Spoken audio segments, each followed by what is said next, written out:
It's time to get you caught up with all things sports. Yes! Yes! Yes! Yes! On the throw-in. One thing is certain. None of this is possible without you, the listeners. From baseball, football, wrestling, and more, covering local Cincinnati sports stories, news, and highlights. Why is he always calling me meat? With your host, Justin Trento. When it's all said and done, we're going to look back and remember this is what started it all. Available on the TNC Sports Talk YouTube channel. Let's play the ball! Let's play the ball! Yeah!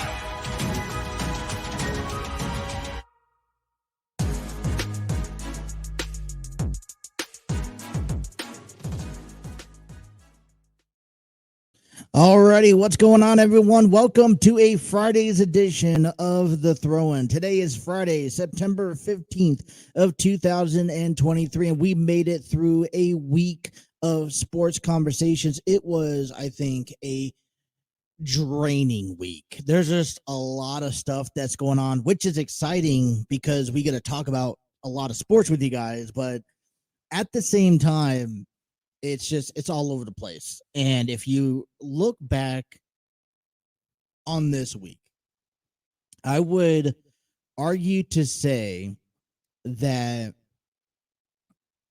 all right, I would arguably say that the biggest news coming out of this week was one of two things. Was one, Texas overcoming Alabama. And I think that was a really big turn of events, because Texas beating Alabama over the weekend was kind of a statement point saying, all right, Texas, the Longhorns are established. They are a team to be reckoned with. And if you wanted to take them seriously, well, now you should, because they beat arguably one of the greatest, one of the best top football teams in college football today.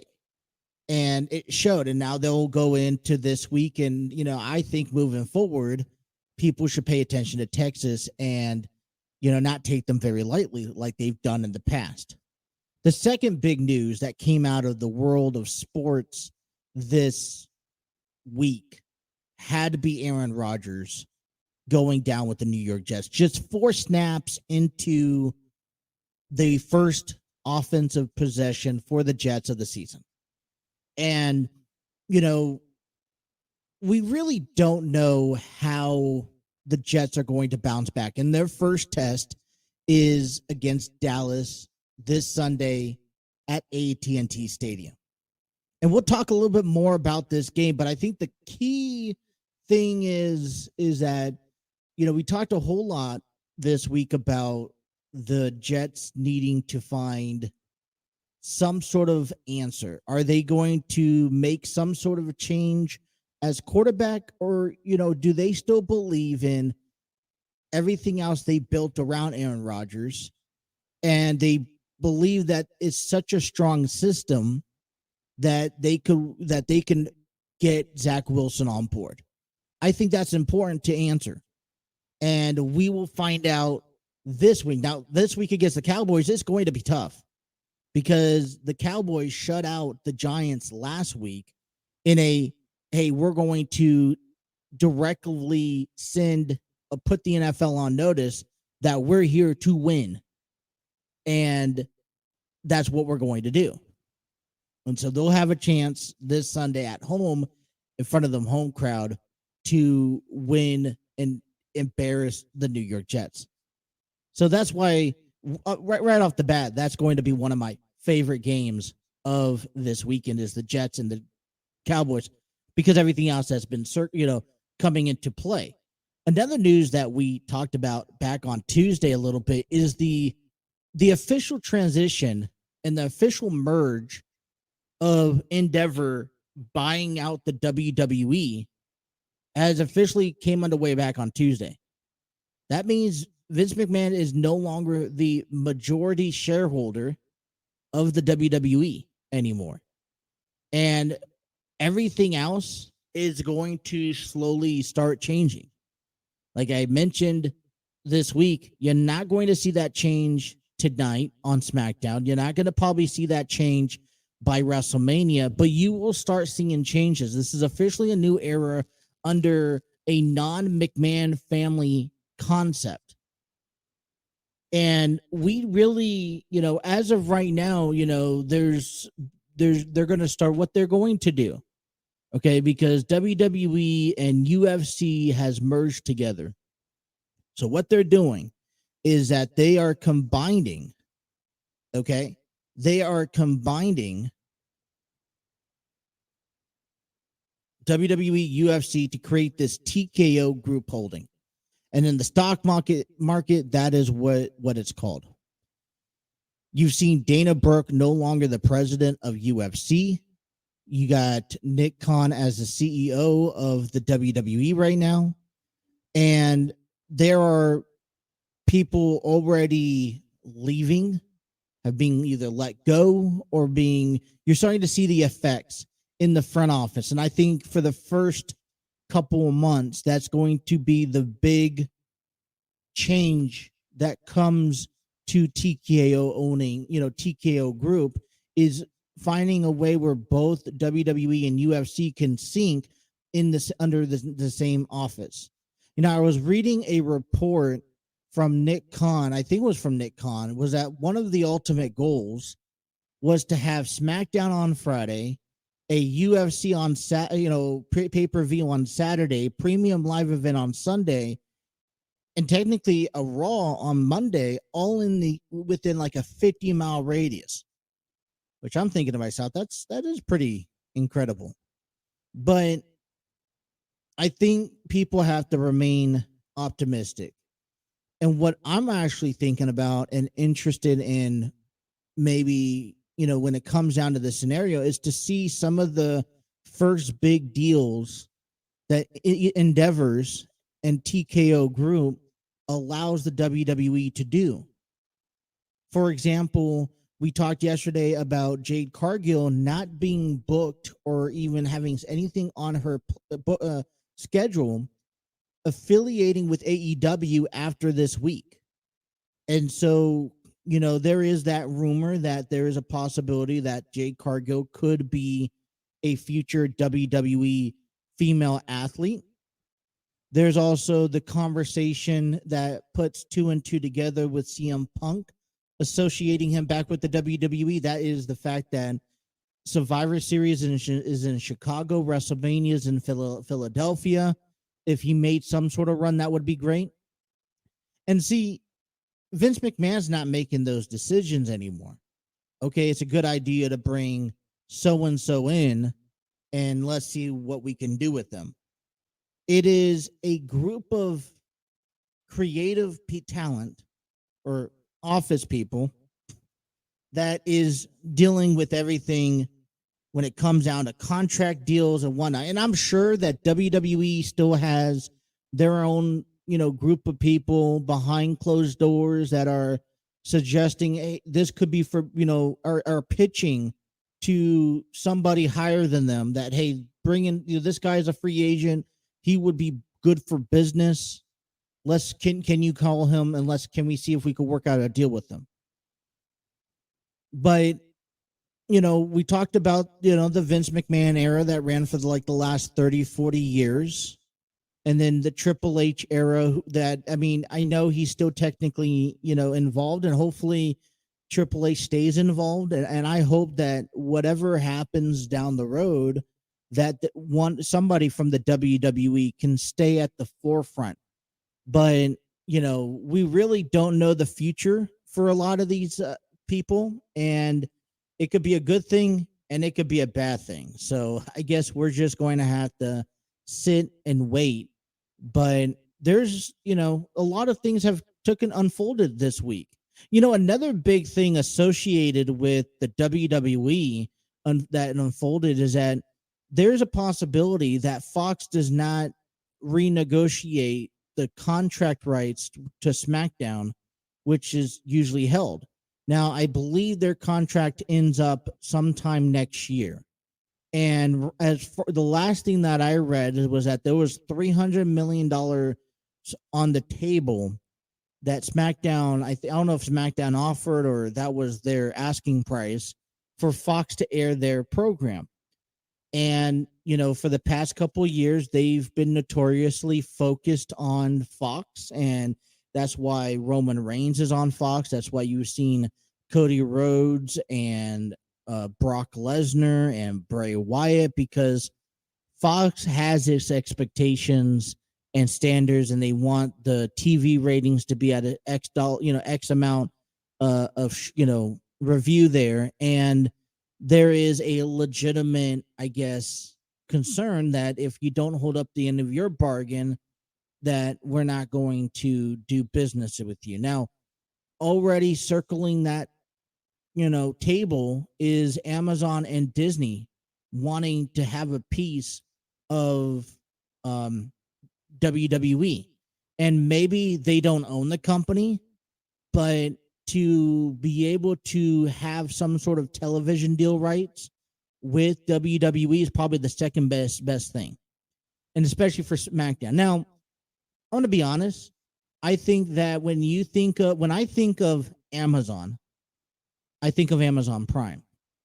And the last thing that I'm willing to do, and call me old fashioned, I don't feel that we should have to pay for a weekly program, such as Thursday Night Football or maybe even a SmackDown down the road. And if Amazon, let's think hypothetically here, if Amazon gets their hands on SmackDown, agreeing to some sort of term and conditions where they could air Amazon, SmackDown on their channels, they're going to probably cut as limited as possible on regular television cable. And they're going to go charge people, saying, oh, you could watch this as long as you have Amazon Prime. It's going to come down to like Fight TV and how you can watch Impact, which I think is honestly a huge blow for the WWE. The other thing is for Disney side, okay, is that Disney is also, they're kind of stepping outside their comfort zone. I know that Disney has been associated in the conversations with WWE for, at least over a decade now. And, then you think about, all right, well, you have ESPN and stuff like that, which I think is more locally. But I feel like if Disney would not own, but would have television rights with WWE, that there would have to be more of a PG mature audience viewership, which may then decrease the actual viewership of the product. And like I said, this is all coming from me hypothetically. And I'm not saying that this is going to happen. We're still some time away. And I guess I hope that Fox does renew their contract. But I think also we have to keep in mind is that when these television deals with Raw and SmackDown were ongoing, they were affiliated and associated with Vince McMahon and whatever front office he had with them. Like I said, it's going to come down to whatever Nick Khan wants to approve of. He's going to ultimately have to go back and report it and get authorization from TKO, which we really don't know. Now, we've only known endeavors from the UFC perspective, right? Pay-per-view where you have to pay $60-$70 a weekend to watch fights. Some of the times are free, some most of the time they're not. They're strict in their own ways. And so maybe it worked for UFC, but I think we've been so used to, we're so used to cable television, USA Network. We're so used to Fox, easy channels. We're so used to, what is being displayed now. We're used to the merchandise. We're used to premium live events. We're used to the availability on Peacock. And those are the things that we could ultimately see change down the road. Now, there's competition out there. AEW is a program now. You know, Steve Barber from Armchair Booking Wrestling Podcast. He actually went to AEW back on Wednesday, and he showed, he showed me a picture of their arena of how there wasn't even halfway full, that they kind of squished everyone into this television viewing to make it look like it was, huge. And I'm just like, wow. I almost wonder how they float. I was making a joke I replied in a joke. I'm like, look, they could, go down to the Hits baseball complex down there in Covington and probably have a packed house compared to having a hardly emptied arena at the Heritage Bank Arena this past Wednesday. So, we're still, AEW, I feel it's a hit or miss. And I feel like it's all smoke and mirrors when it comes down to convincing people that they are the best thing, that they have the greatest audience. When you have WWE come in, it's full. I mean, okay, you do have maybe a quarter of the arena packed off, maybe the upper section, but you have people all the way around the arena at some point. So, I feel like this is going for the next several years. I hope this isn't true, but for the next several years, I honestly believe that this is going to be a trial and error. What works, what doesn't work, what can we cost down efficiently, and this and that. And I think one of the biggest blows for me is that we're moving. Yes, UFC is a sports entertainment as well, but there's that long time saying that WWE, if you were trying to operate and run a wrestling promotion, you need former wrestlers to help you operate it, because they know the ins and out. They know the camera angles. And when you get more men and women behind a desk in suits trying to tell you how Roman Reigns and Brock Lesnar is supposed to turn out, then I think that you're overstepping boundaries. I will never, I like to think that I have a creative mind. I would love to throw in the suggestions, but I have no clue what it takes to go put in or conduct a product like WWE or any other wrestling promotions. I'm just some jabroni behind a camera giving you my thoughts, trying to break down this and that, and why it works, why it doesn't work, on my opinions. I'm not taking a factor of what, is actually going on in the real world. Anyways, that was kind of been a couple of big things going out this week, and a couple of things to keep in mind as the week moves forward. But we got a big 2-hour show for you today, talking a lot of, breaking out a couple of games, both college and NFL side this weekend. What can we expect? Also, we'll get you guys ready for the Reds who will be taking on the New York Mets. Game 1 tonight at what was it? City Field, I believe. Yeah. All right. So 2 hours of the program coming up here. Be sure to, if you guys are watching us on our YouTube channel, Facebook, Twitter, thank you guys. Hit that like button. Be sure to subscribe to our channels. Have those notifications on so you don't miss an episode. Also want to thank everyone for downloading us and taking us on the road with you guys. Listening to us is key. I feel like you get out to a lot more people who listen to us. So thank you.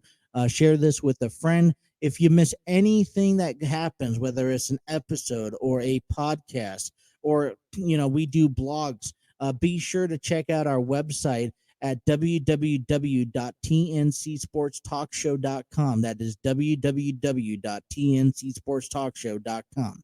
All right, we're going to take a step away on our first time out on a Friday. Let's come back. Let's have a great show here. Thank you guys for tuning into the Throw-In on the TNC Sports Talk.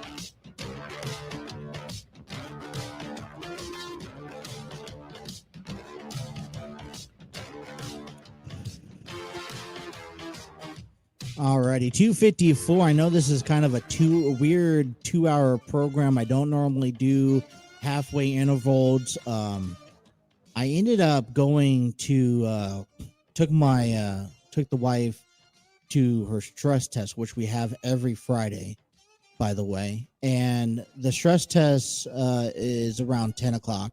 It takes about an hour and a half, depending on ultrasound rooms available, whatnot, and to make sure that everything's going good inside the womb. And so we did that, went out to the store, ate some lunch, came back home. She's actually currently at work right now. And you know it's something that I think we just I'm determined. I want to make sure I get a show in tonight around 4:30. Gonna head, a little after the show, actually right afterwards. Gonna head back out to take my youngest. My oldest is actually going to an aquarium after hours, which I didn't really budget or plan for any of it. Her mother decided, hey, this was a cool thing that she could go do with a friend. But I'm taking my youngest to her school tonight because they have like a little party going on, and I'd like to take her out, see what it's about, maybe for a couple hours, and we'll be able to enjoy some pizza, some dancing, and prizes and whatnot. So I'm expecting to have a good time. That just starts off the weekend. My youngest will have soccer tomorrow at 10, and then actually going to take both of them to a scouting event at a campsite where they get to shoot BB guns, learn how to just fun and hiking and whatnot. So, and then Sunday we're going to have afternoon lunch with the wife's family. So busy weekend. Hopefully we could come back here Monday and talk about the Bengals winning their first game of the season. And I'm actually pretty excited. I'm hoping, I guess, that Joe Burrow's new haircut brings just enough luck for what we need to do to win. I don't know about you guys, but I'm a bit concerned. I'm a bit worried about this game coming up between the Baltimore Ravens and the Cincinnati Bengals.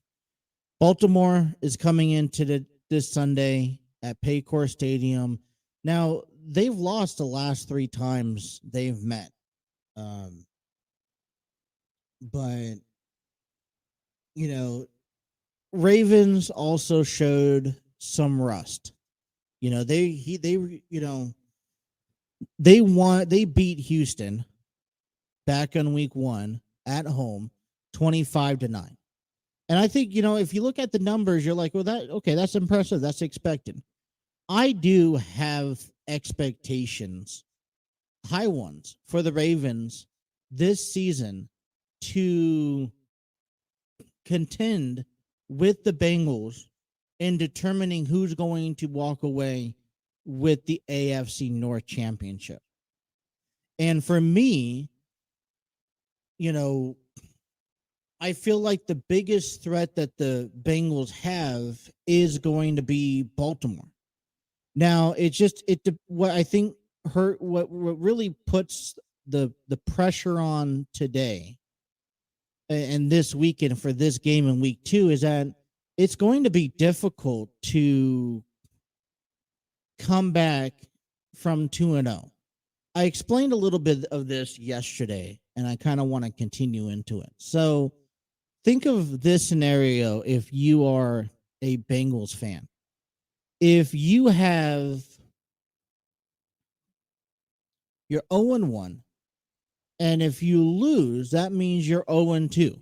You'll be the only team in your division that is 0-2 right now on the season.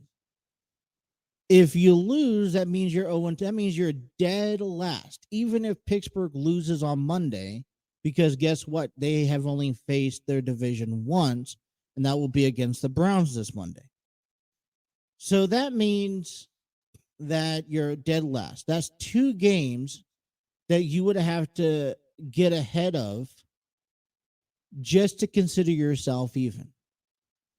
That also means Baltimore will jump ahead 2-0 with one game victorious in the division this year, which means Baltimore will have that one game ahead of you, that ultimately requires you to go into Baltimore later on in the season and pick up a victory against the Ravens on the road, which is probably more difficult to do than picking up a victory at home, right? So that's one scenario. The second scenario you have, now if you lose, not only with Baltimore, but now you got to figure out what's going to happen with Cleveland. Because if Pittsburgh wins, guess what? Every team besides Cincinnati would have a victory under their belt. Plus, you're still behind Baltimore, and now you're also still behind Cleveland, who embarrassed you back in week 1. Now, if Cleveland went on to win, Cleveland has a 2-game advantage over the division. So they're 2-0. They have 2 division wins. Baltimore will be 2-0 with 1 division win. So we'll be looking at Monday, Tuesday we'll be coming on to this program saying, all right, Cleveland's in first place, Baltimore's in second, followed by Pittsburgh, followed by Cincinnati. If Pittsburgh wins, I believe you still have Cleveland up front, Baltimore, Pittsburgh. No, I mean, you would actually have Baltimore, Pittsburgh, Cleveland, and then Cincinnati. But still, that means Pittsburgh, Cleveland, and Baltimore will all have a division game ahead of an 0-2 Bengals. Now, I don't know about you, but I don't want to start the season off that way, right? I mean, that would be just, you're asking for no mistakes towards the end of the season. So, I mean, if you could pick up this victory, what does that do? That means you have if you could beat Baltimore this Sunday, that means that you would be ahead of Baltimore. Absolutely. You'll be, and then technically you could be the worst case scenario if you beat Baltimore is that you'd be ahead of Baltimore because Cleveland has a game over you. And regardless if they win or not, Pittsburgh will then probably also be ahead of you. I mean, so second or third place behind Cleveland. And you start the season off 1-1.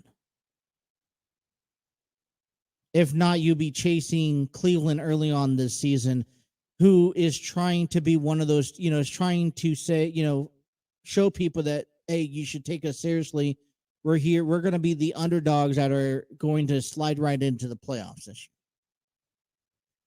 So you look at this weekend's game. Joe Burrow last week was 14 for 31. He went for 82 yards. Was not probably the worst performance I can ever watch Burrow. He didn't have the grip of the ball. It was in the rain, and it was just, he was getting tackled left and right. Lamar Jackson went 17 for 22, probably the better games. 160 back with Houston, he did 169 yards, 1 interception. Last week, Zach Flowers did 9 for 78 yards. Waquan Smith and Patrick Quinn had a total of 27 tackles in just alone.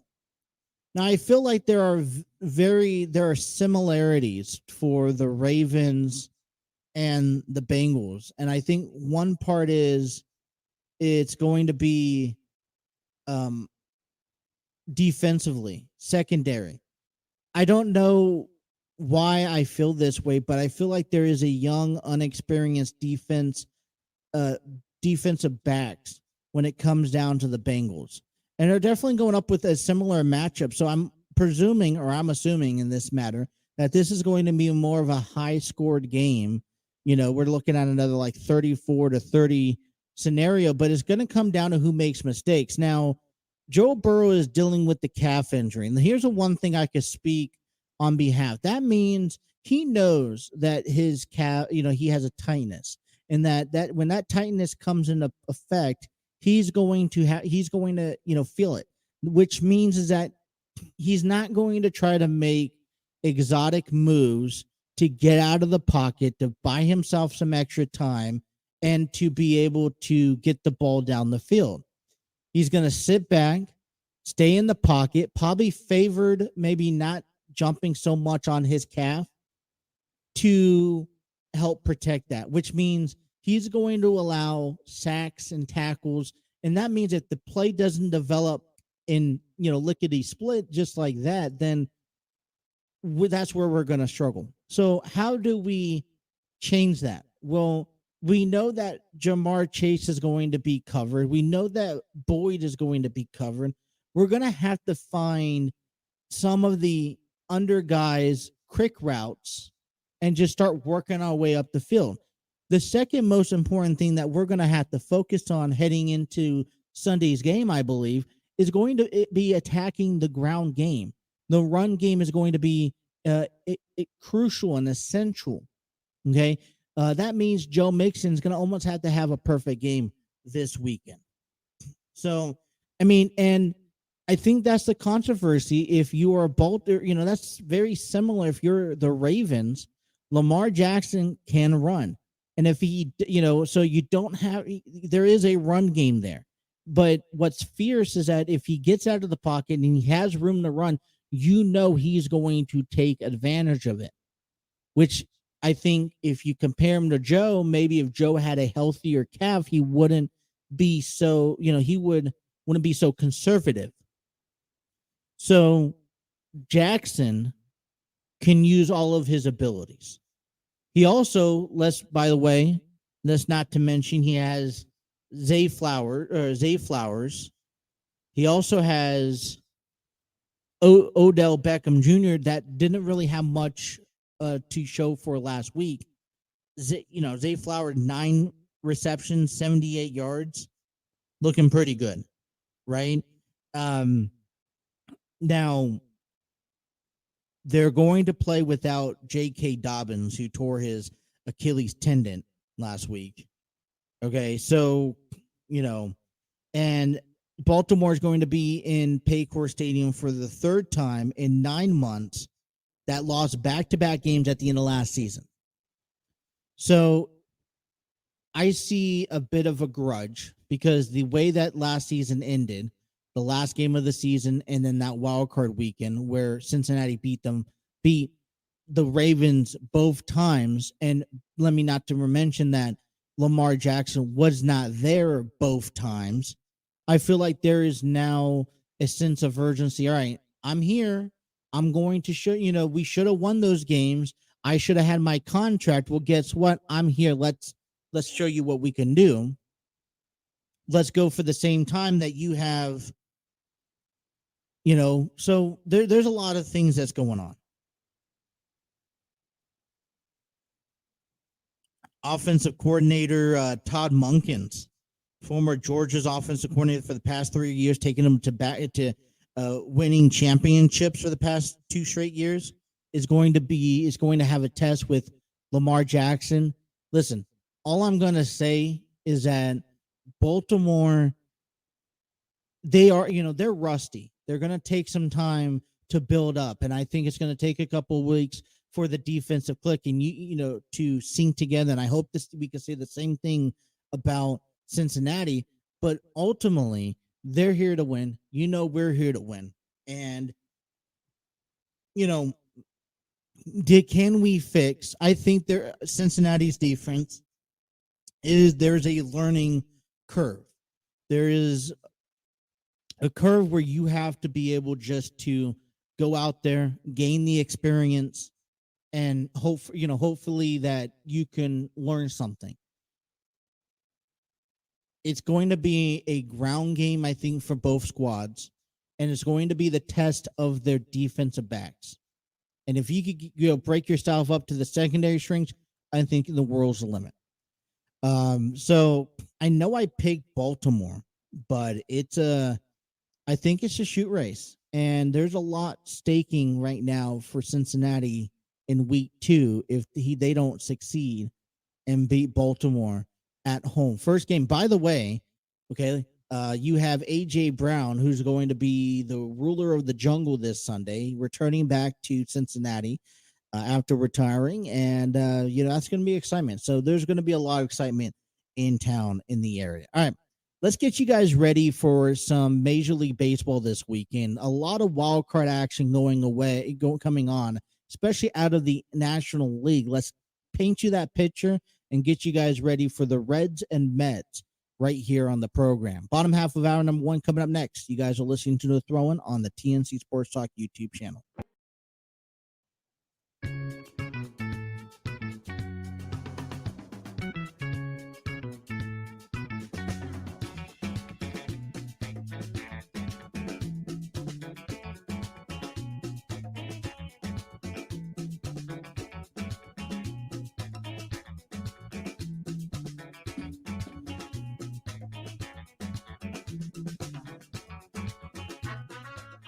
Alrighty, 3:14, bottom half of hour number 1 coming your way. Want to give a big shout out because we are the proud home of.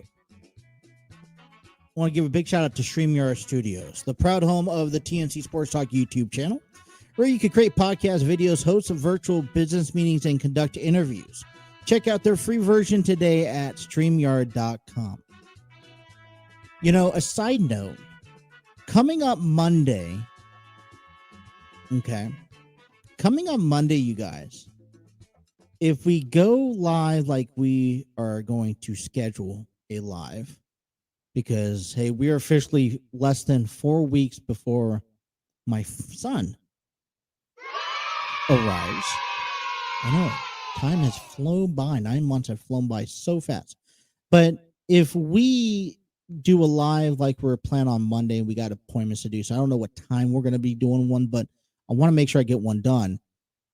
That's going to be the 100th episode of The Throw-In uploaded on our YouTube channel.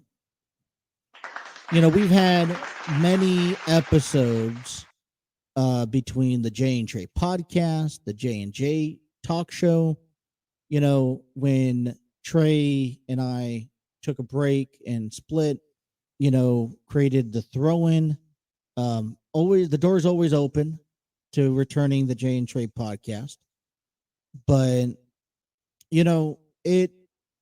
doing this solo, there's a lot of that you put into working well, and there's a lot of oil that has to be greased up and synced together. But I enjoy it.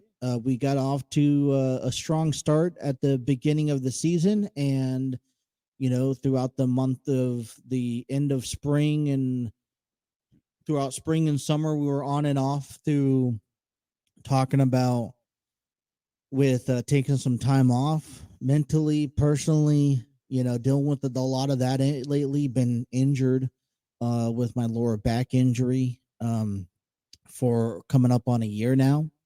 And so finally going to be able to have surgery. We'll find out a little bit more in the next week or so. But it's been a journey, and so we'll get to begin next week in a little bit of a celebration, regardless of if the Bengals win or lose. But we're also hoping to celebrate a 3-game series.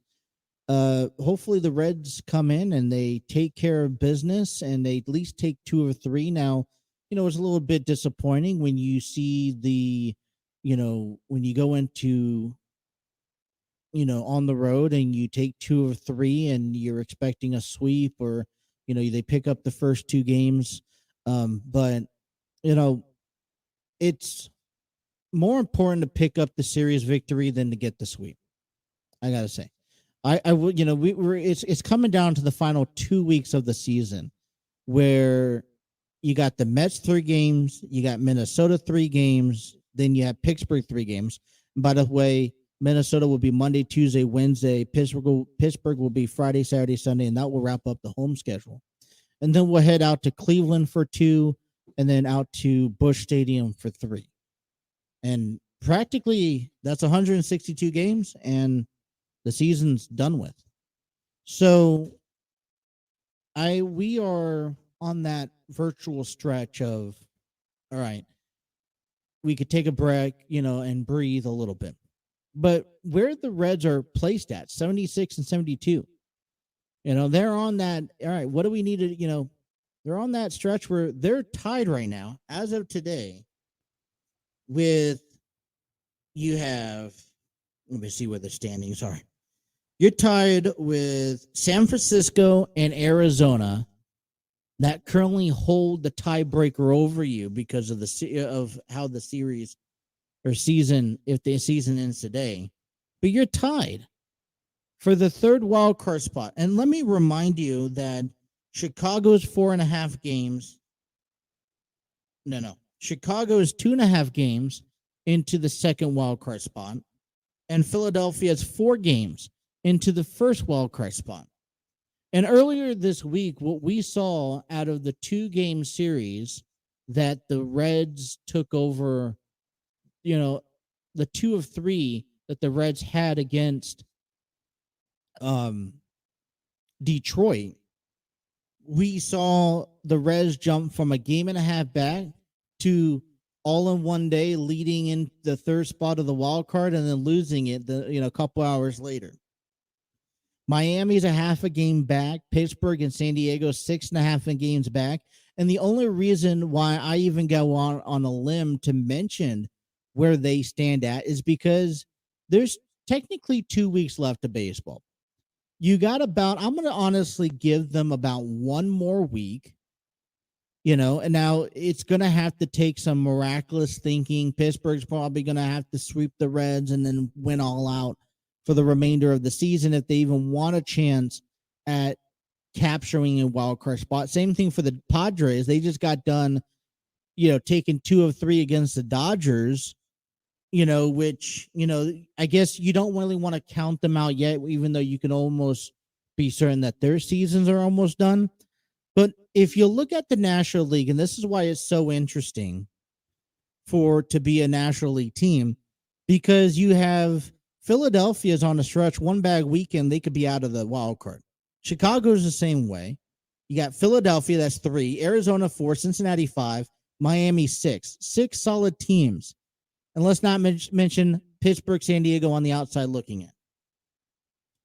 And so this is already wrapped up in the final stretch. You would, kind of want to assume that, okay, who has, determined the teams that have that certificate of, all right, we have sealed the deal. The only team right now in the books that has any guarantee to the postseason is going to be the Braves. They clinched the division earlier this week. The Dodgers, I want to say sometime this weekend, I can almost promise you, maybe the beginning at next week the most, the Dodgers will be the second team that clinches a playoff spot. If not, will clinch a division title. Milwaukee is 4.5 games above Chicago, and I'm not really quite considering Milwaukee or the division right there. I'm not going to consider Cincinnati because they're 7 games out, and I'm just, a lot will have to go Cincy's way to, anything's possible, but a lot of things will have to go their way. But then you also look at, so those are where the standings play right now. Take a look at the American League here. Baltimore has a 1.5 games above Tampa Bay. Houston has a 0.5 game above Texas and a 1.5 games above Seattle. Minnesota is the only division that looks to be solid where they're at. And they could clinch probably later on at the end of next week or so.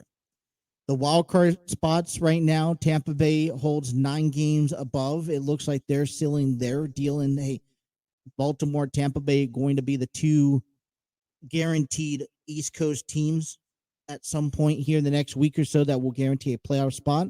It's going to come down to who's going to win the division. Texas is a game above in the second spot. Seattle holds that third spot. Toronto is only a 1.5 games behind. Boston and New York 7.5 games behind. They're on the outside looking in. I don't really quite see much of them going anywhere. But you look at Seattle, you look at Texas, you look at Toronto. Anything could happen. Toronto's trying to stay alive, and I think it would be nice to see that fight. In the National League, we're focused more on the wild card race because it seems like they have their division kind of mapped out. In the American League, we're looking at division that's still up in the open. Now, as I mentioned, Baltimore, Tampa Bay looking like they have a sealed deal, but it's whoever doesn't win the division is going to be the one to have the first seed in the wild card, which means they'll have to go face either Houston, Texas, Seattle, or even Toronto in that respect. So still, a few more games being played, but man, it's a great time if you think about that. And this is what, especially now, since we could talk about the Reds fighting in, it's like just to keep them in these conversations throughout the month of September. I'm satisfied, because I don't want to be one of those teams. It sucks to be one of those teams that at this point of the season, we're talking about what's going to happen next year. I don't want to sit here and, I guess, dread of what is going to happen next year and what do we have to improve on next year when baseball is still currently going on now. I want to have those conversations in November or even in December before the winter meetings. Like I said, if you followed any Reds baseball this year, if you're a Reds fan, you have to be happy of the outcome, win or lose this year. Tonight, the Reds will take on the New York Mets, first game of 3. Reds come into tonight's game 76 and 72. They will have right-handed pitcher Hunter Green back out there. He pitched, I believe, last Sunday. He's 4-6 on the year with the 4.43 ERA. They'll go up against the 68 and 78 New York Mets, who on this case look like, they look like they just tanked halfway through the season. They'll have left-handed pitcher David Peterson, who's 3-8 with the 5.34 ERA. The weekend series looks like this. Moving over to Saturday, first pitch 7:10. Reds will have left-handed pitcher Andrew Abbott scheduled for the mound. He's 8-5. And the Mets will schedule right-handed pitcher Taylor McGill, who's also 8-7 with over a 5 ERA. On Sunday, the rubber game series will wrap up looking like at 1:40, where left-handed pitcher Brandon Williamson has a 4-4 record on the year with the 4.47 ERA. The Mets will have left-handed pitcher Jose Quintana, who's 2-5 on the season. That's going to be the weekend series, and then the Reds will come home on Monday to have a 3-game series against Minnesota. They'll have an off day on Thursday and a 3-game series against the Pirates on Sunday. Here's a couple of things that kind of brought to my attention. Let's get off with this here before we cut to break. TJ Antone heads to the IL with a right elbow discomfort. Remember, TJ's kind of coming back from Tommy John. Ben Lively was reactivated from the COVID list, which he will get an opportunity at a later date to have an outing. Cincinnati's bullpen is going to be strong, and I think that's what's going to run the Reds into the weekend for the remainder of the season, which is good, and you want to see that too. Cincinnati season's best 21 2/3 of consecutive scoreless innings from the bullpen before Sam Maul's home run on Thursday in Thursday's loss 8-2. Reds reliever has worked 589 1/3 innings this season, the most in the NL in the National League besides the Giants. Relievers has also led in saves at 49, tied with the Toronto. 44-27 is their record out of the bullpen with a 3.94 ERA, 567 strikeouts, 5th in the National League. Wow, impressive numbers.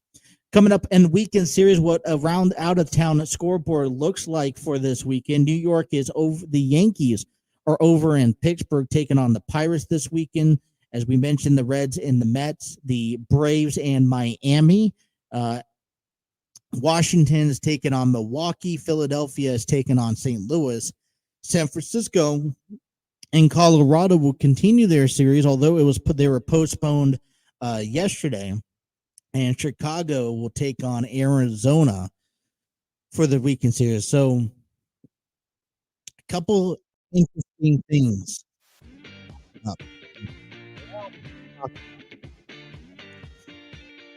Baseball's fun, isn't it? Hour number 1 is wrapped up here. Coming back in hour number 2, we'll talk a little bit more about the NFL games, what games kind of stand out to me this weekend. We'll also talk a little bit about college football and the big hype between now Colorado State and Colorado as shots were fired, and now it's became personal as the in-state rivalries will go head-to-head on tomorrow night in NCAA football action. We'll also wrap up as Friday Night SmackDown is coming up tonight live. John Cena makes his return on the Grayson Waller effect. So, still much more to come. Hour number 2 begins here right after this. You guys listen to The Throne on the TNC Sports Talk YouTube channel.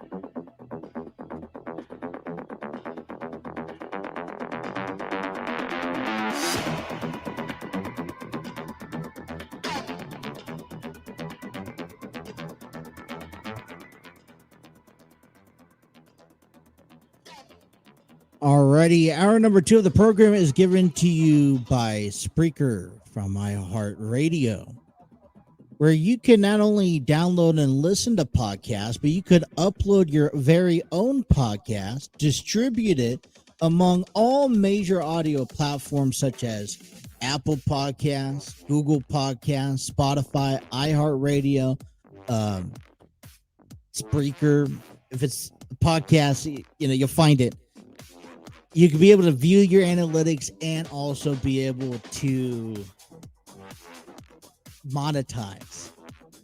I think that's a really cool subject. They have a free version today at Spreaker.com. I mean, they're just a fascinating whirlwind of things that they offer, and I think the Steve over that Armchair Booking Wrestling podcast that went ahead and did actually introduce me to Spreaker, and it's so I got my I got StreamYard to stream my episodes live on Facebook, Twitter, and YouTube, and then I also got Spreaker to upload on my audio platforms, and then I got my website that I could merge both of those two together, create blogs and whatnot, and any information I need. I can send people to my website where you can find everything. So I feel like it works all together. But Spreaker has been wonderful. And I hope your Friday is going well. Hopefully you guys have some big plans this weekend. Just gotta, we talk heavily here lately about a local business that's in our Northern Kentucky area called Aspire and Glow. Met the owner a while back. His name is Tony. Great guy.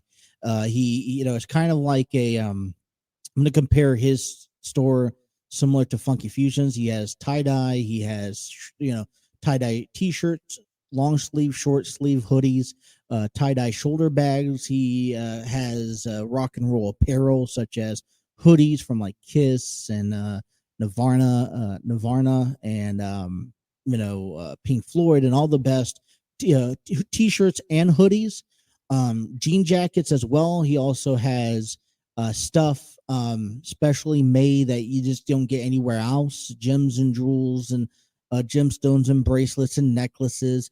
He also was talking to me a lot about his Bengals gear that he's been working so hard to finally get in, and he just got it in today, and he showed me a couple of that stuff, and they look fantastic. So got to send people out to Aspire and Glow. If you're able to stop by the store, stop by the store, say hi to Tony. But if not, man, check out the website. We've been working on this website, still growing, but we got a lot of stuff going on.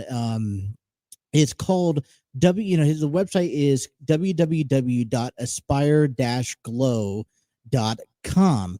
And basically he has product items from his backpacks, hoodies, jackets, shoulder bags, bracelets, blankets, necklaces, and more as we continue to upload this stuff onto the webpage, so that we can kind of bring these products to you guys, the viewers.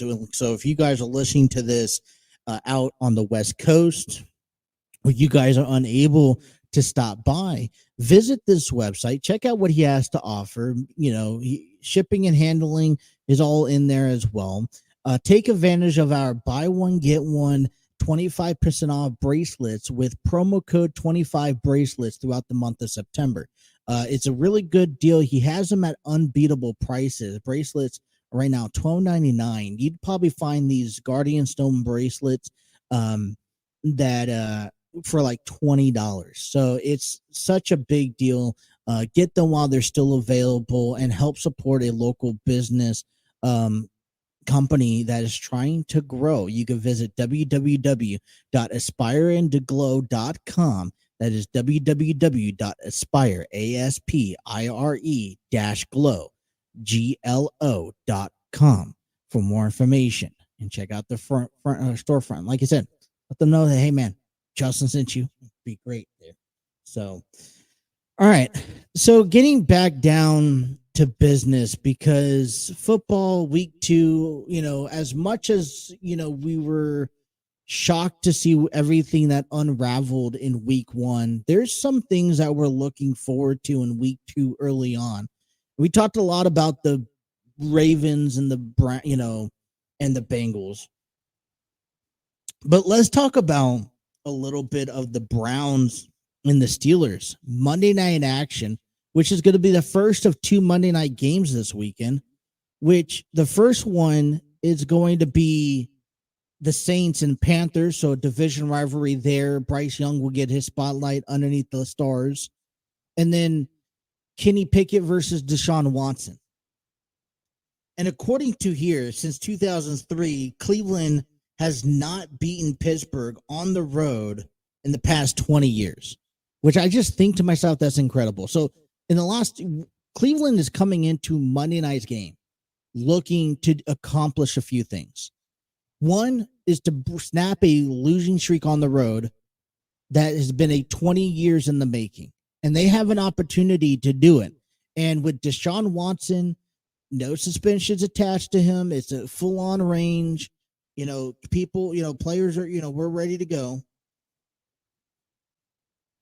And especially the way that Pittsburgh played last week, where they were down by 20 points before putting up a first down against San Francisco.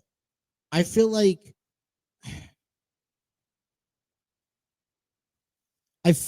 this is a perfect opportunity for the Browns to capitalize and showcase that, hey, they're a serious team in the NFC North.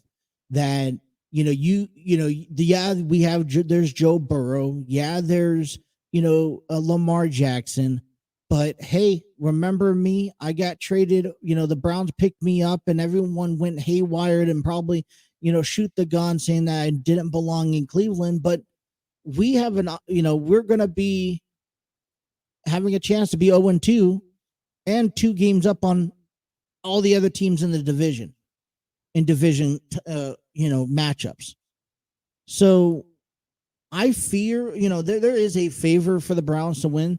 And I know this kind of sucks if, we talked about the being a Bengals fan, and it's like, what? Pittsburgh should win. They'd be 1-1 with the Bengals winning. It could be all evened up again. But it's the momentum. It's just the same reason when Detroit hosts Seattle this weekend, why the momentum from beating Kansas City last week should play into effect. I mean, Seattle lost, and this is a team with Geno Smith, and that's growing into their own building themselves back up, that they have the expectations of being at the top of the AFC West, and they get beat by the Rams. So, I mean, I'm kind of on this. I have to be realistic. And this is where I'm on the side of the Cleveland Browns. But, that's only because, I mean, other than the momentum, other than the sense of urgency, and also what I saw last week, compared to what Pittsburgh has, the only thing Pittsburgh has over Cleveland is that they have a 20-game winning streak at home against them dated back since 2003. So that's the reason why maybe this game is also something to pay attention to heading into the weekend. All right, a game to also not take probably a really big game heading into this weekend is going to be Kansas City and Jacksonville Jaguars. Kansas City, if I'm not mistaken, has not started the season 0-2 since the 2014 season, which is, we're going on 9 years now.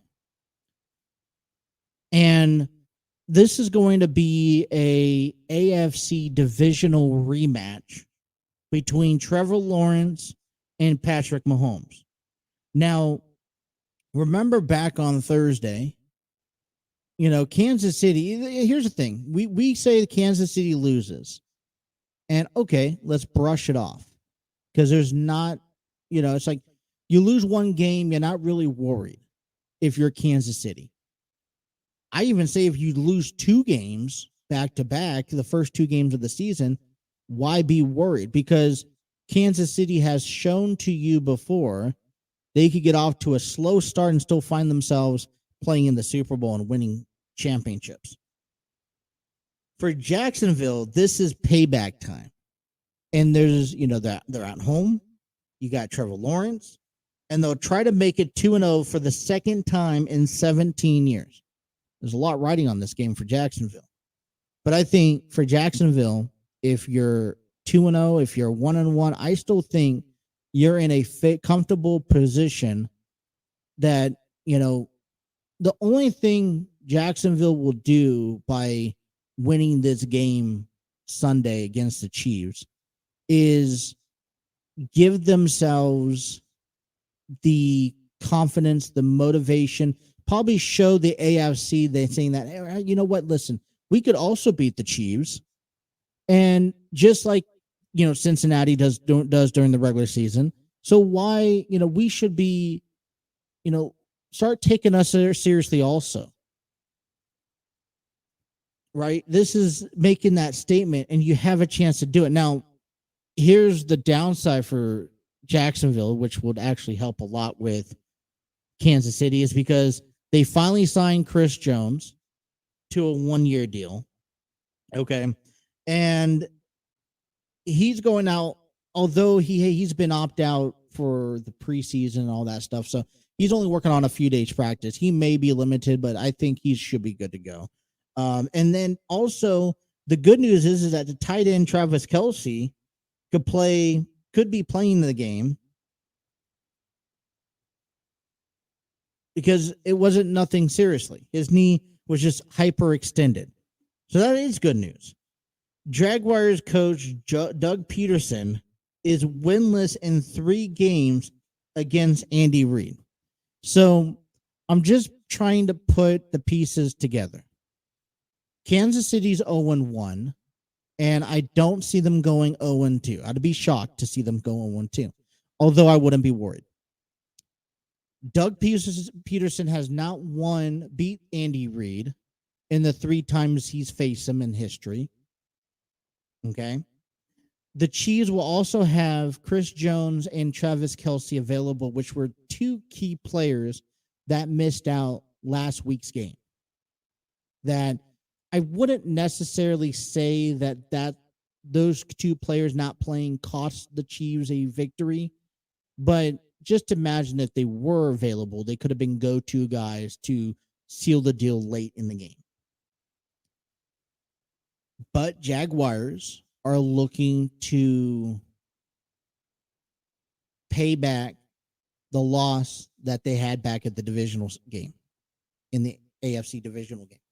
So this is what sets up to be a really intriguing game because of those scenarios. I still have Kansas City picking up the victory, unfortunately. All right, another game that is on my radar before we get to break, and I'll wrap up my radar list here, has to be San Francisco and Los Angeles. It's a 4:05 p.m. game, Eastern Standard Time. Both teams are 1-1. San Francisco went in and beat Pittsburgh 30-7. They just dominated the ball all the way down the field. It was unbelievable. It was over before it started.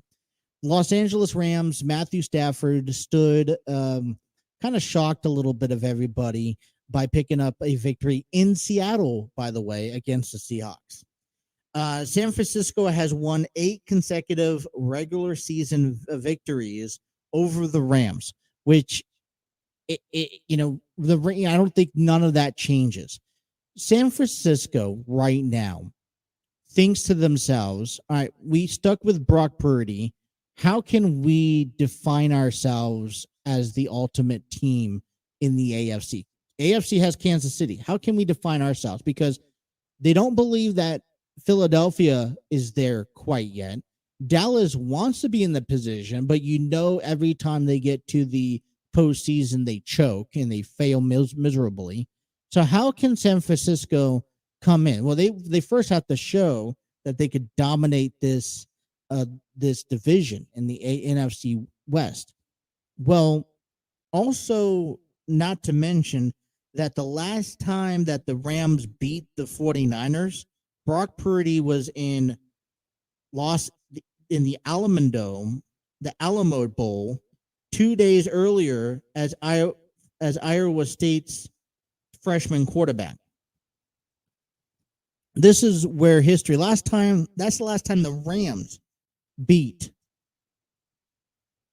the 49ers. That's 4 seasons. That was back in 2019, I believe. Brock Purdy's also 6-0 during the regular season. Now, this is someone coming from living in San Diego, supporting the Rams when they went to the Super Bowl and winning it a couple years ago. But Matthew Stafford and the Rams are trying to hang in there. They know that, they don't have a whole lot to offer, besides Aaron Donald, Matthew Stafford. And they're going to rely on those two to carry their team experientially. So when we throw out the notion of this game and we compare where these two games are at, yeah, the Rams are looking to have a solid year, but I think they're looking just to do anything they can to have a bounce back year from last season where it was compiled of injuries and, just terrible playing calls.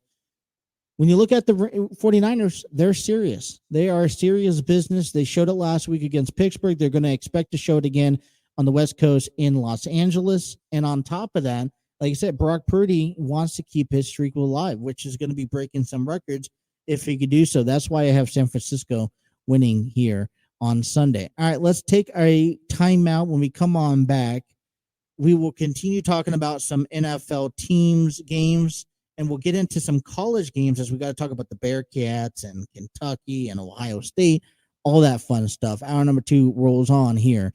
You guys are listening to The Throw-In on the TNC Sports Talk YouTube channel.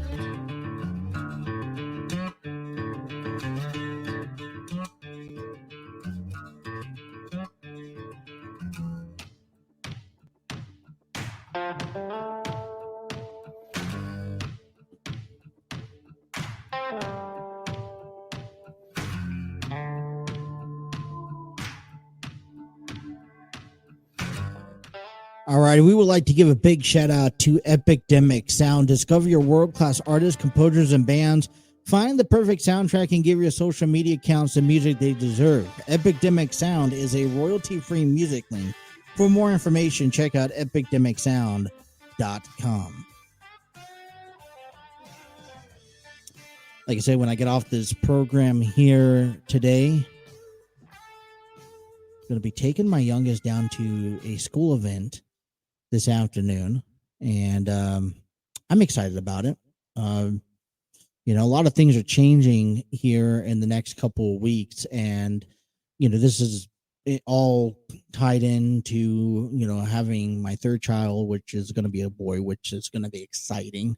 I don't know. I'm growing the impatience of not of him not being here. We're literally like less than 35 days away, less than 5 weeks.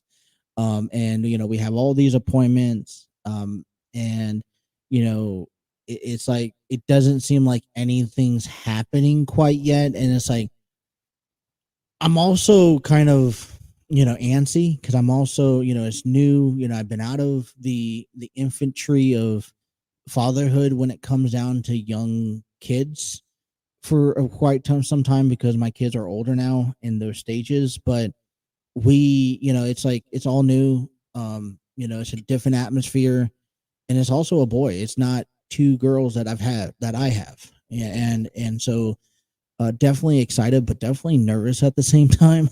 I gotta be honest. And then also in the middle of that, I'm dealing with having going to be going into a back surgery that can also be life changing as well. So, and this is possibly all happening around the same time from each other.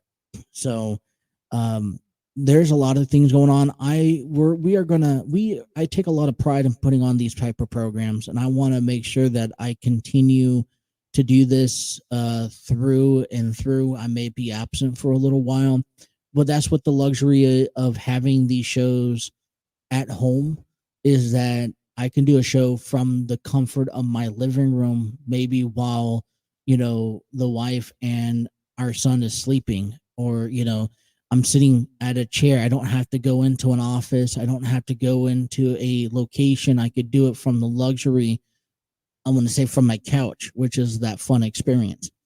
All right. So we're talking about some football games here in the NFL. There was a couple more I kind of wanted to bring to the attention. Quickly, we'll talk about the Jets and the Dolphins. And I think the reason why this game gets still talked about so highly today heading into this weekend is not so much the Dallas Cowboys side of things. I know that the Cowboys are, they made it very clear last week saying, all right, we are putting the entire NFL on notice that we're serious, that we're meaning business. And I like that energy. I like that spark. But it's something that's done each and every year. And they may, and listen, 40-0 is impressive. I think it's more impressive to, shut someone out and can keep them down from scoring a single point in a game than to put up 40 points. But nonetheless, it's still very impressive. I'm not decrediting what Dallas did back on Sunday night, but there's still a lot. There is that expectation of them being one of the better teams in the NFC. And maybe I'm putting a lot on America's favorite team, but I feel like it's warranted. And it's at the point to the, when you see all the cracks and the crevices, you see Jerry Jones bringing in Trey Lance. How are you supposed to analyze that? Right? How many times can Dallas fans sit around and just be acceptive to saying, oh, well, we made it to the postseason this year and then we lost? I mean, it's almost the same situation as the Dodgers in baseball. How many times and that's the question that I think I ask in overall, is going to the playoffs each and every year for 10, 15, 20 years. Is that better than winning a Super Bowl or a championship? I don't think so. Because from my from what I could recollect, is that I can sit here and know who won the Super Bowl back in 2009, or I could even know as much as who played in the Super Bowl 10, 15 years ago, but I couldn't tell you who the other playoff teams were because they didn't win. They didn't become relevant. And it's not like the Cowboys are winning the division each and every year. Like, so, and even if they did win the division, I will give credit where credit's due. The Dodgers have won the NL West for, the last 7-8 years. I mean, that's something that you just cannot go without noticing. When you look at that chart, you see a domination of, hey, we came out on top of a division for that long. Great. But then that's just one side of the table. You get recognized for the division, but then you don't get recognized for the playoff run because you didn't make it to the Super Bowl and you didn't win the Super Bowl. So great. Cowboys got off to a great start, but it's only week 1, my friend.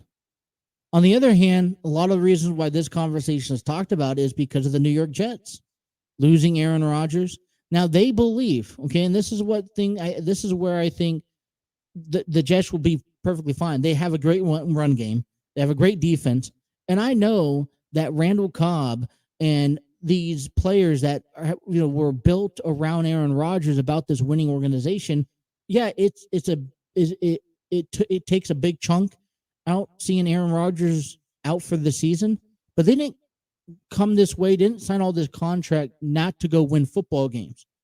So Zach Wilson, yeah, you're going to have to step up, at least until maybe if the Jets decide to do anything. And if you're asking me now, because the Jets are not going to hit the panic button right away, you give Wilson about 2-3 weeks. And if he's struggling, then you bring someone in. That's the best way I could honestly analyze it. But Wilson worked with Rodgers. I'm sure that at some point Rodgers, as he recovers, and man, I'm jealous of Rodgers because, he got hurt on Monday. He had surgery yesterday and he's doing great. And I got hurt back on October of last year. And I'm just now having conversations about surgery. That's been tossed back and forth. So I'm kind of a bit jealous of him. But overall, you have this, this team is wanting to win. They came in with the mentality that this was going to be a year that we were going to win. And Wilson, yeah, you're going to have to step up. You're going to have to take criticism. You're going to have to take advice from your receivers who know how to get the job done.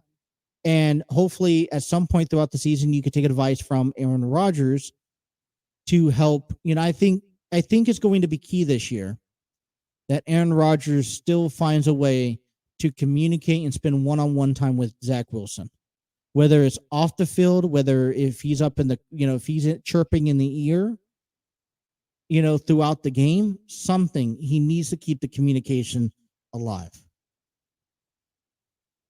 The Jets are looking to start 2-0 in 8 years. It'll be the first time in 8 years. Whitehead's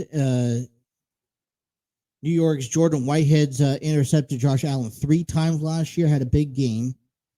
The first player in with 3 interceptions in a game since Tampa Bay's Andrew Adams back in 2018. That was the first 3-game interception from a rookie since 2018. So it's going to be a fun game, and that's going to be an afternoon game. I think they have it the game of the week, although I think it would probably be San Francisco and Los Angeles. The other game that I wanted to talk about to wrap up the NFL was more of a youngsters game between the Colts and the Texans here. Indy struggles on third down. They were only 2 for 12 last week, 16%. But we're talking about C.J. Stroud, Anthony Richardson, 2 friends dated back to high school, you guys. They're looking to pick up their first win of the NFL season. Baltimore beats Houston 25-9. Jacksonville beats Indianapolis 31-21. Stroud for Houston went 24 for 44. He threw for 242 yards. Richardson 24 for 37. He threw for 223 yards and scored a touchdown. Anderson becomes the only rookie franchise history to have a sack in Will Anderson Okay, the other draftee from Houston, it became the only rookie franchise history player to have a sack in week 1. Houston's wide receiver John Munchin returns to make his NFL debut. He was dealing with acute promyclotic leukemia, whatever you want to pronounce it. I apologize. And he was also dealing with a hamstring. So it's going to be a very touchable, memorable moment in Houston, first home game of the season. And I think that there are expectations of starting to put the pieces together if you are the Texans. I don't think the Texans are going to go far this year, but I think that they take this game in week 2 in with everything that is piled on and at risk. So that's where I think NFL key games. I mean, and if I miss one, like I said, these are games that just attracted my attention curiously. All right, college football. Let's begin college game day this weekend. Saturday at 3:00, we have Minnesota and taking on number 20 North Carolina, who's they're both 2-0. Okay, Minnesota had that impressive victory against Nebraska back in week 1. North Carolina needed 2 periods of overtime to beat Appalachian State, and might end up relying on that run game in order to beat Minnesota. Omar Hampton rushed for a career best of 234 yards with 3 touchdowns.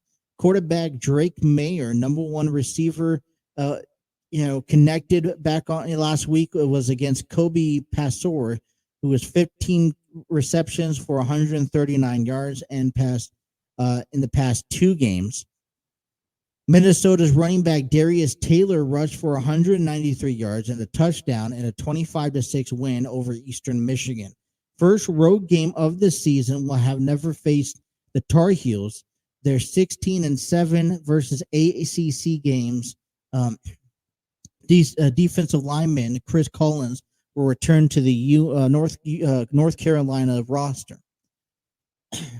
I think when it comes, this was the reason why I was attracted to this game. A lot of it probably had to point out it was North Carolina. They're ranked number 20. I saw Michigan back in week 1. The fact that both 2-0. North Carolina is trying, they played some really hard football last week. And I feel that North Carolina may be too gassed for this week's Minnesota team. There's a lot going on for Minnesota. They had a credible game running wise. It's going to be one in the trenches tomorrow. And I believe that Minnesota has the better power, even though, North Carolina is ranked. I think Minnesota wins. North Carolina gets knocked out of the top 25 poll. All right. Let's also talk about the 4:00 number 6 Ohio State will host Western Kentucky, both 2-0. Cal McCord will officially get the permanent starting position at quarterback. The junior beat out Devin Brown at camp over the last couple of weeks. So this is a really big. So now we know heading into this game that Kyle McCord is going to be Ohio State's permanent starting quarterback heading into conference play that's coming up in the Pac-12. Okay, you have Western Kentucky, who looks to showcase their program with quarterback Austin Reed as their man. Reed, last season, he threw 589 yards, 6 touchdowns, no interception for a 65.7% completion rate.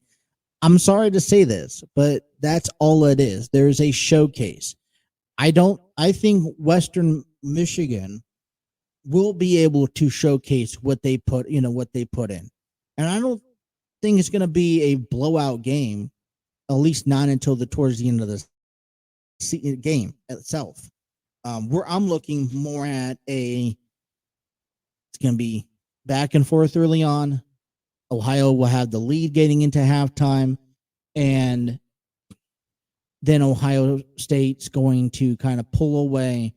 Western Michigan or Western Kentucky is just not going to be able to catch up, and they'll get their first loss on the season. Ohio State will pick up their first win.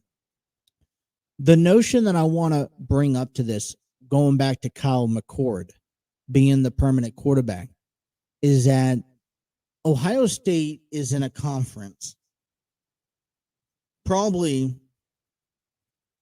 one of the toughest conferences. And they're going to have to find a way to beat Michigan, who is that legitimate threat in their conference. And I question, I don't, maybe it's just the lack of knowledge I have on Kyle McCord, but you question exactly how good Ohio State can be if they can't beat Michigan. Sometimes you got to beat the tough teams when it counts. All right, we're going to wrap up because I want to talk about Cincinnati as well, Kentucky, when we come back and talking about those games. So we're going to take our last break. Also, a little brief insight of SmackDown tonight as John Cena returns to be a special guest on the Grayson Waller Effect. Bottom half of the program coming up next. You guys are listening to The Throw-In on the TNC Sports Talk YouTube channel.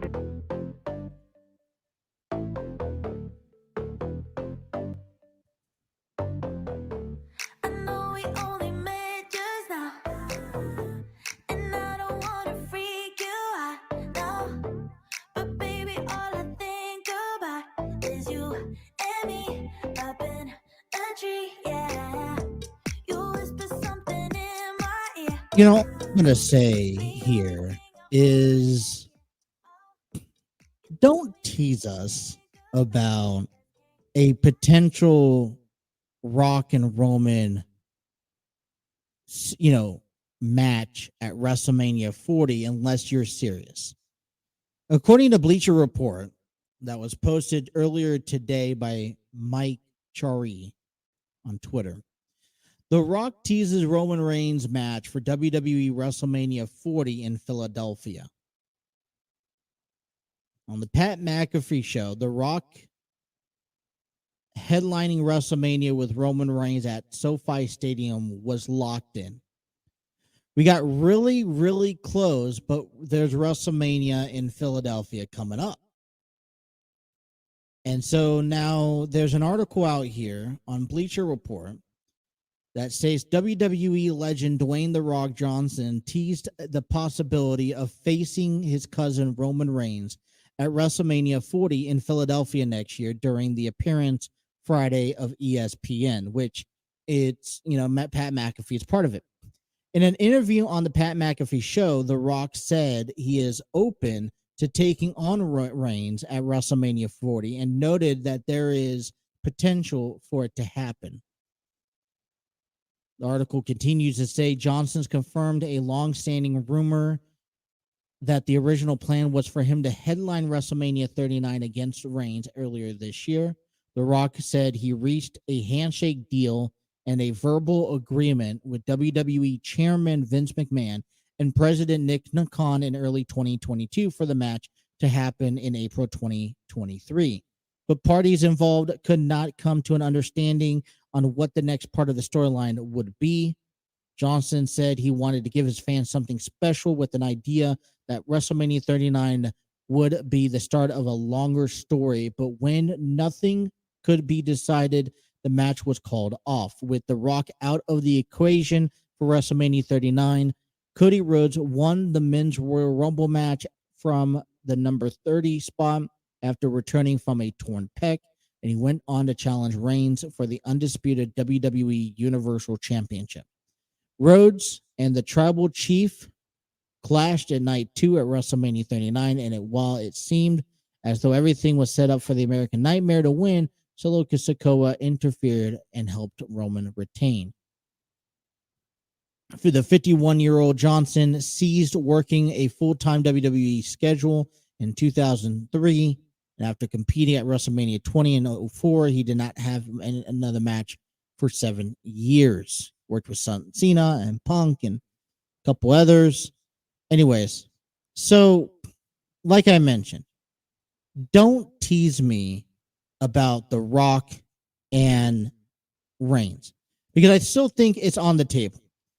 But I will agree one thing that Dwayne said about this is that it has to be a long-term story.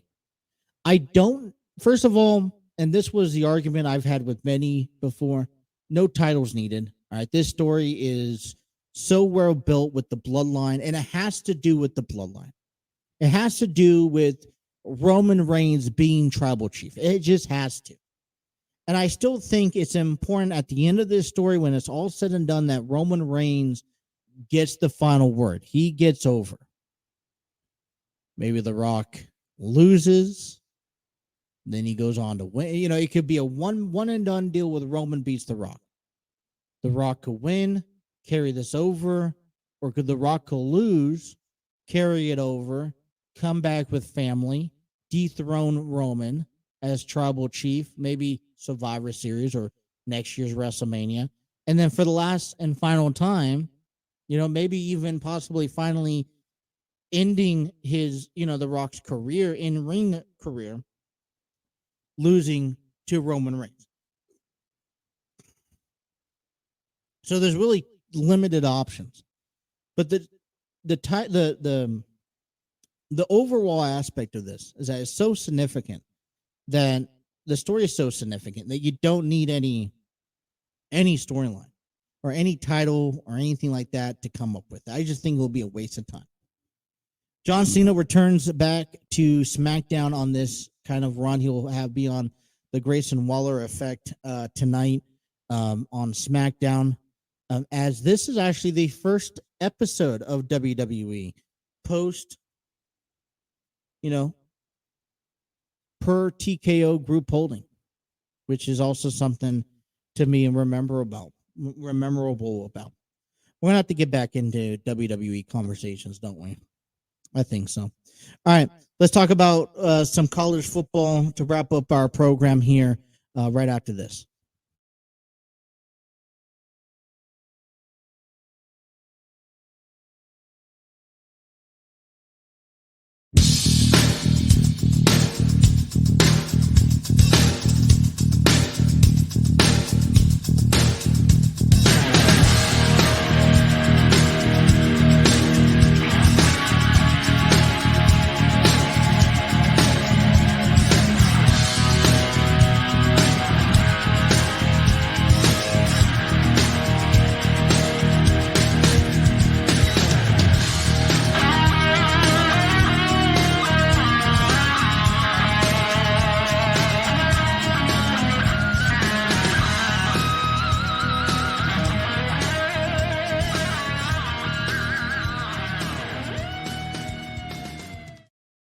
We can't have a show without giving our friends over there at Armchair Booking Wrestling Podcast a shout out. Join Steve and Dwaylen as they talk nothing but professional wrestling. Their latest episode was actually uploaded today, called the WWE UFC TKO merger. So, and listen, you know, Dwaylen's an encyclopedia for knowledge, and when it comes down to professional wrestling and its enriched history, Steve has a looks. Let's just be honest. And they two come together and they put on an incredible podcast. It's been going on for quite some time, and they are always willing, bring in new content. I also want to wish Steve's wife a speedy recovery. She actually went into surgery on her foot just a couple hours ago. So hopefully she has a speedy recovery. I was talking to Steve about the ins and outs of what it's going to take. About 6 to 8 weeks she has to be off, so a lot of times he's going to have to do a lot more work, and I'm like, all right, I'm just not ready for myself on this in this case. You guys could also check out you could go subscribe to their YouTube channel at the Armchair Booking Wrestling Podcast. Also download them and listen to them on all audio meeting platforms. Be sure to follow them on all social media as well. You could go check out Dwaylen's individual podcast called Intellectual Podcast Rockstar. Steve has a Cubicle Chat podcast on audio platforms as well. All right, so we are down to 2 games that I think are important to talk about. 7:30 tomorrow night, Akron takes on Kentucky, both 2-2. Devin Leary and Twavon Robinson's is going to be a dynamic duo as we expect Kentucky to begin their conference play next week at 3-0. We're also hyped up to get to talk about to watch Miami, Ohio, who's 1-1, taking on Cincinnati, 7:00 tomorrow afternoon. This is going to kind of build the momentum. Cincinnati is going to go win their game tonight against New York. That vibe is going to carry back from New York to Cincinnati at Nipper Stadium tomorrow night. The Bearcats are going to go on and beat Miami, Ohio. Okay, they're going to be 3-0, and it's going to lead into a Bengals win against the Ravens this weekend. That's exactly how it's going to go down. That's the only way it can go down. Cincinnati 2-0. Miami has received 16 straight defeats by Cincinnati since 2006.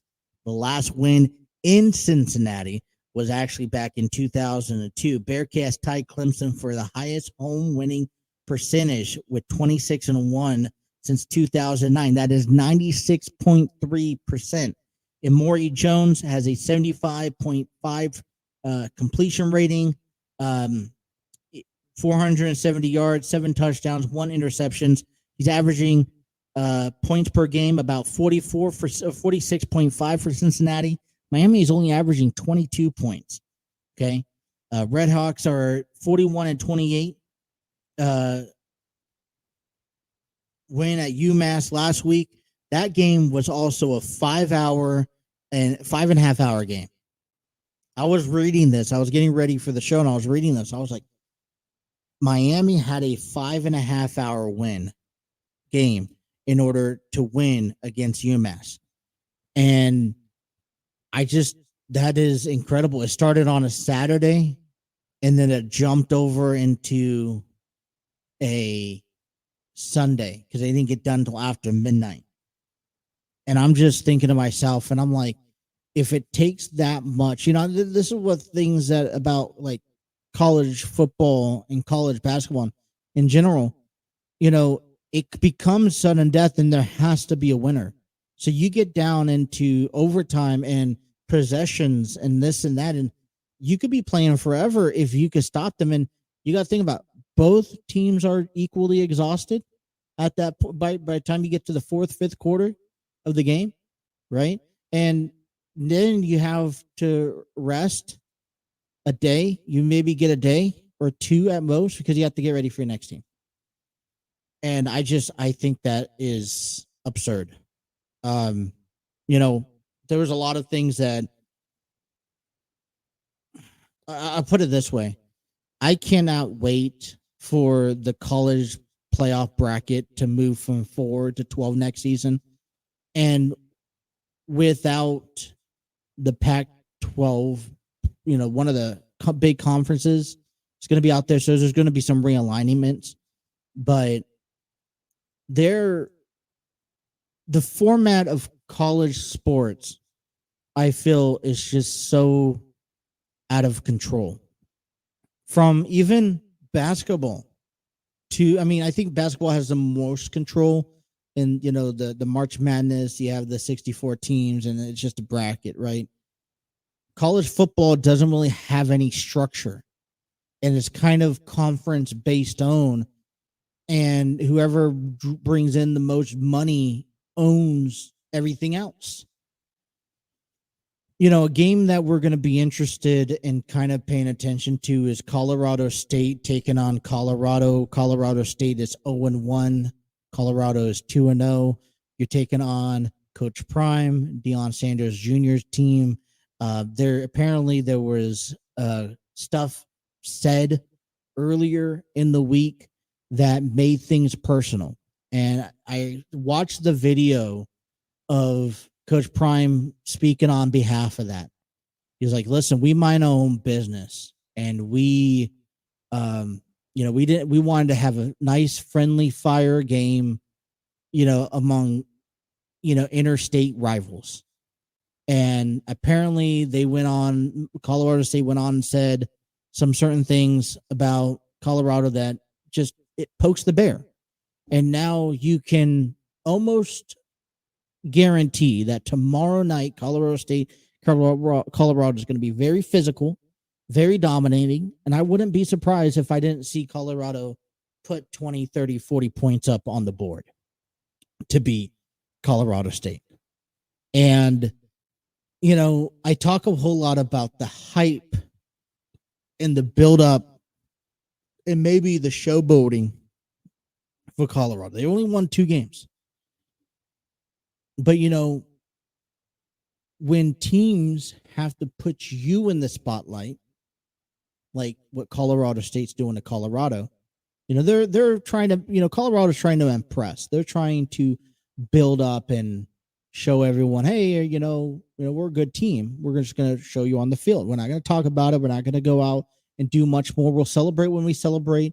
We'll respond when we need to respond. But we're going to keep it also a friendly game. But when other teams, put you on that spotlight, it's something different. All right, that is it for our program this afternoon. We are ready for a lot of sports this week, and a lot of football, a lot of baseball, Reds, Mets, Bengals, Ravens, you name it, a little bit of everything for you. Be sure to tune us back in Monday. I don't know when, but be sure to tune us back in. Hit that like, share, and subscribe button. If you guys are watching us, be sure to leave us a review on our audio platforms. And if you guys miss anything, be sure to check out our website at www.tncsportstalkshow.com. That is www.tncsportstalkshow.com, where we'll be uploading videos, episodes, audios, and blogs, and more. That's all the time we have for our program. My name is Justin. Thank you guys for tuning in to The Throw On the TNC Sports Talk YouTube channel. Take care. Have a great weekend.